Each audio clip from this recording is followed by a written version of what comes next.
Next up, Super Mario Brothers. Welcome to all the Marios. The Goombas need a good old squashing. You know the drill. Land on their heads, not their sides. It's Mario controls, move and jump. Super Mario Brothers was released on the NES in 1985.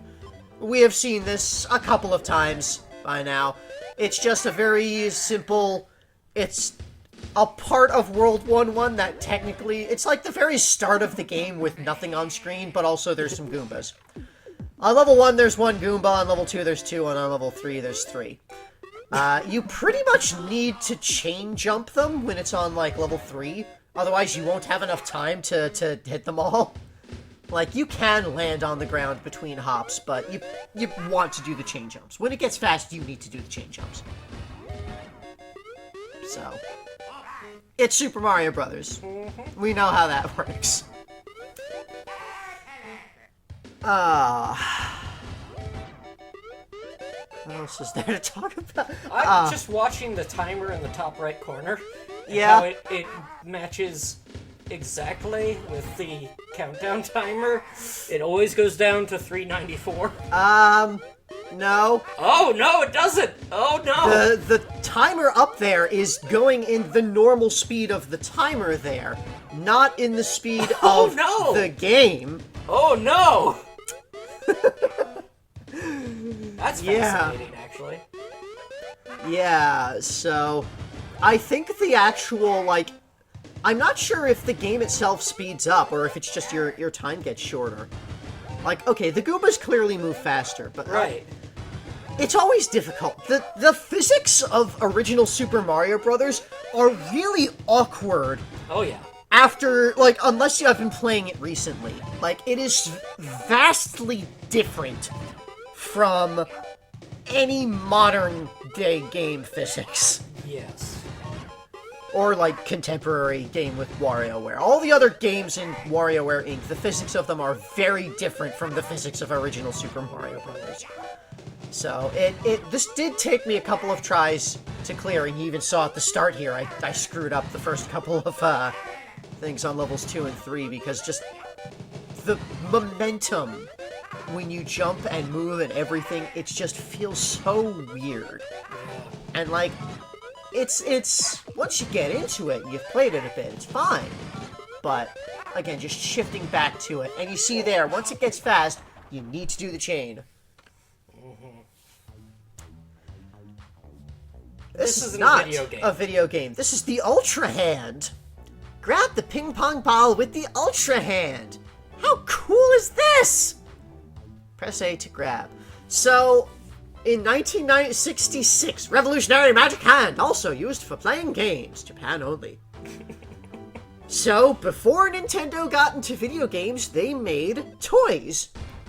And this was one of their big hit toys, designed by Gunpei Yokoi. Yep. The Ultra Hand. It's this little extendy grabby arm thing. Extendo hand. You can, like, push the little handles together to extend it out and then pull it back to bring it back in. Yep. So the Microgame. You need to grab ball. On level 1, there's only the 1 ball. On level 2, there are 2 balls, and it tells you a specific color to grab. And on level 3, there are 3 balls, and it tells you a specific color to grab. And if you grab the wrong one, then obviously it's a miss. It doesn't keep on the screen. It does not, in fact, keep the instruction on the screen. So, like, generally speaking, that's not a problem here, because there's only 3 possible things, and, you know, it also has the word for the color isn't also the color that you need to match with. So there's kind of that combination of, you know, inputs to help you remember what you need to do. But, yeah. So this was a very big hit in Japan, this toy, this Ultra Hand. I don't know too much about it outside of that. I know that it's made appearances in a couple of other games, notably Animal Crossing. Yep. Like, it's a pretty big cultural phenomenon, if I recall. Yeah, it's again, it was like, I think this was actually the first toy that Gunpei Yokoi designed for Nintendo. Yeah. And yeah, again, it was a big hit. And Gunpei Yokoi went on to be, like, instrumental in their Oh hardware yeah, company. oh yeah. And then he made the Virtual Boy. Well, Or eventually. he at least took the blame for the Virtual Boy. And, yeah. Chiritorie! If only cleaning were this fun. Clean up your place with this remote control vacuum. Press A to move. In 1979, vacuum cleaner with remote control rotation. This was another toy, sort of, that Nintendo made. A little remote-controlled vacuum cleaner. Uh-huh. So, I didn't look up the details of how exactly it worked. Like, I don't know if it's...